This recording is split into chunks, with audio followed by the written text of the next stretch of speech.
Hello, my dear students. How are you? I hope all are good. Welcome back to another class. Today, let we start English chapter number 3, A Great Poet.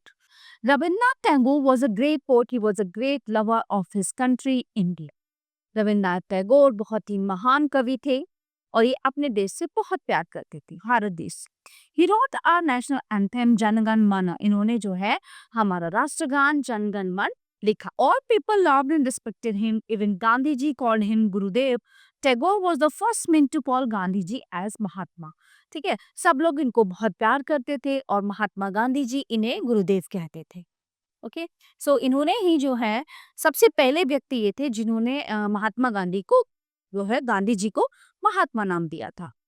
Rabindranath was born at Jarasangpo in Calcutta on 6 May 1861. He was born in a rich family. Music and poetry was his family passion. Therefore, he loved music and poetry even when he was a small boy. तो इनका जन्म जो है जारासांग को कलकत्ता में 6 मई को 1861 को कोलकाता में हुआ था। ओके, ये एक अमीर घराने में पैदा हुए थे, अमीर परिवार में इनका जन्म हुआ था। ओके, म्यूजिक और पोएट्री उस फैमिली का पैशन था, मतलब इनके परिवार में जो है म्यूजिक और जो पोएट्री है, जो कविता लिखना गाना, इसका इनकी फैमिली में बहुत पैशन था। सो ये इसलिए ये भी जो है म्यूजिक को बचपन से ही, जब ये छोटे लड़के थे तब से इन्होंने म्यूजिक को जो है अपनाना शुरू कर दिया, मतलब इनको पसंद आने लगा music. His life at home was hard and simple. Everybody in the house was very careful about him. They did not let him go out alone. मतलब इनको लेके सभी फैमिली में बहुत ज्यादा मतलब वो रहते थे प्रोटेक्टिव, और इनको कहीं बाहर अकेले नहीं जाने दिया जाता था। They did not let him play with other boys. He was not even sent to any school. Teachers came to teach him at his house. He studied very hard at home. वो कहीं लड़कों के साथ खेलने भी नहीं जाते थे और इनको स्कूल भी नहीं भेजा जाता था। टीचर को घर पे ही इनको पढ़ाने के लिए बुलाया जाता था। He began to write poems when he was only 8 years old.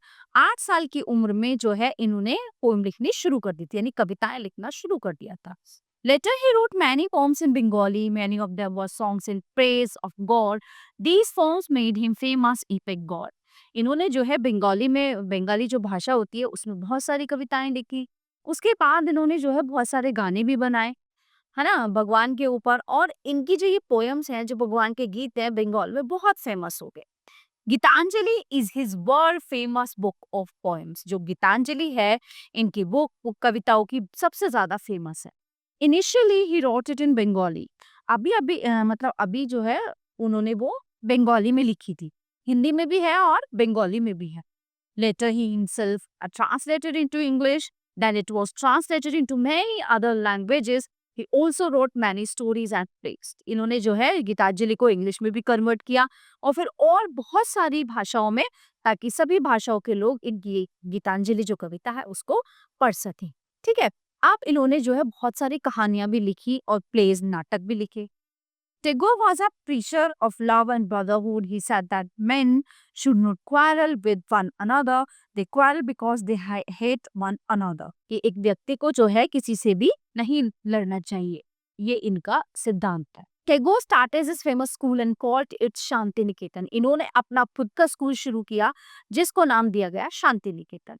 It was to teach children in their free environment of nature, and he wanted to induce spirit of love and freedom into them. Later it became विश्व Bharati university. उसके बाद इन्होंने एक university भी बनाई, Vishwa Bharati university. Rabindranath Tagore left this world at the age of 80। 80 साल की उम्र में इन्होंने दुनिया छोड़ दी। But his message will always inspire the human beings. लेकिन उनके जो संदेश हैं, जो मैसेज हैं, ह्यूमन बीइंग को मतलब इंस्पायर करते रहेंगे अब भी और आने वाले समय में भी। So everyone, the chapter is in here and hope you all are very well understand full chapter.